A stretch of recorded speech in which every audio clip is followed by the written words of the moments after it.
रविवार को देश भर में धूमधाम से दिवाली का त्योहार मनाया गया।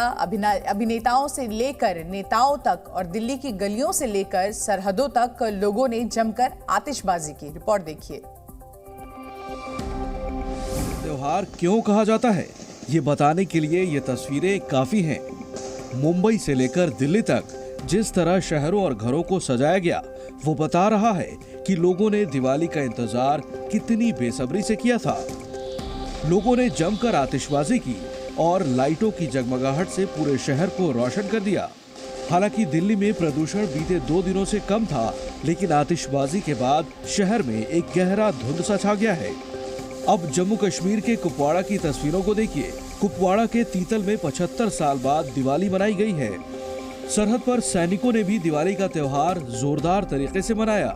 दिवाली का त्योहार सिर्फ देश में ही नहीं, बल्कि सरहद के पार पाकिस्तान और लंदन तक मनाया गया है।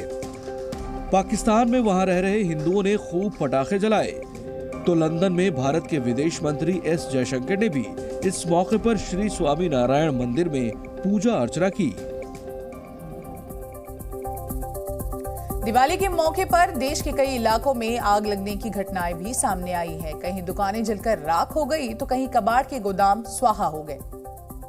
आग की भयानक लपटों में घिरा ये एक बैंक है। तस्वीरें मुंबई की हैं, जहां कुर्ला के नेहरू नगर में एक बैंक की इमारत में अचानक आग लग गई। इमारत के ऊपर का पूरा हिस्सा आग की चपेट में आ गया। लेकिन आग लगने की ये एकमात्र घटना नहीं थी। महाराष्ट्र के पुणे में एक गोदाम की हालत देखिए। आग की वजह से गोदाम के अंदर का हिस्सा पूरी तरह से जल गया है। महाराष्ट्र से कुछ ही दूरी पर गुजरात के नवसारी में भी एक कबाड़ का गोदाम जल गया। यहाँ भी आग की वजहों का पता नहीं चल पाया है, लेकिन आग कितनी भयानक थी इसका अंदाजा आपको ये तस्वीरें बता सकती हैं। आंध्र प्रदेश में तो आग लगने की 2 घटनाएं सामने आईं। एक तरफ अमरावती में एक मेडिकल स्टोर पूरी तरह से जलकर स्वाहा हो गया, तो दूसरी तरफ शराब न मिलने की वजह से गुस्से में आकर एक शख्स ने शराब के ठेके को ही आग के हवाले कर दिया। पश्चिम बंगाल के सिलीगुड़ी में 2 कपड़ों की दुकान में आग लग गई। आग लगने के कारणों का पता नहीं चल सका है, लेकिन आग के कारण दुकान का काफी हिस्सा जल गया। दिल्ली में तिलक नगर मार्केट की ये तस्वीरें देखिए। यहाँ तिलक नगर बाजार में अचानक आग लग गई। चेन्नई के साई बाबा मंदिर की छत आग की चपेट में आ गई। हालांकि दमकल विभाग की गाड़ियां मौके पर पहुंच गई थी। देश की राजधानी दिल्ली में पटाखे जलाने पर बैन था, लेकिन दिवाली की रात जो आतिशबाजी हुई वो बता रहा था कि पटाखे न जलाने वाला कानून धमाकों के शोर में दब गया और धुंध में गायब हो गया। दिल्ली में दिवाली पर पटाखे जलाने पर बैन था, लेकिन आसमान में आतिशबाजी की ये तस्वीरें बता रही हैं कि ये आदेश दिवाली के शोर के आगे दब गया। दिल्ली में लोगों ने जमकर आतिशबाजी की और नियमों की खूब अनदेखी की गई।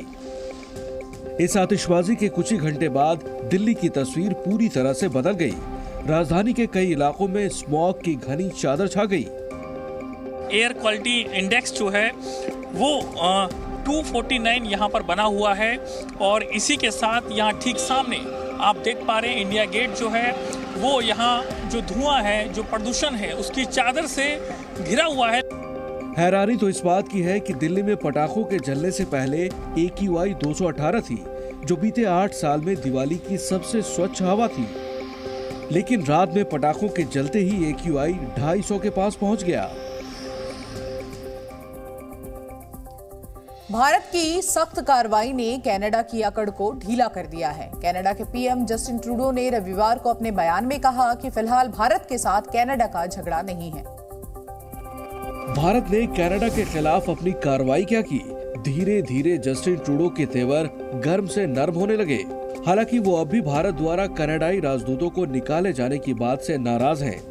From the very beginning, we shared the real allegations that we are deeply concerned about, but we have reached out to the Indian government and to partners around the world to get to the bottom of this, to take it seriously. That's why we were so disappointed when India violated the Vienna Convention and arbitrarily revoked the diplomatic immunity of over 40 Canadian diplomats in India. इस बीच 10 नवंबर को UNHRC में एक बैठक हुई, जिसमें भारत ने Canada से साफ शब्दों में कहा कि वो अभिव्यक्ति की स्वतंत्रता के दुरुपयोग, चरमपंथ को बढ़ावा देने वाले समूहों अल्पसंख्यकों के धार्मिक स्थलों पर हमले और घृणा अपराध को रोकने जैसे मुद्दों पर सख्त रुख अपनाए। Zee News।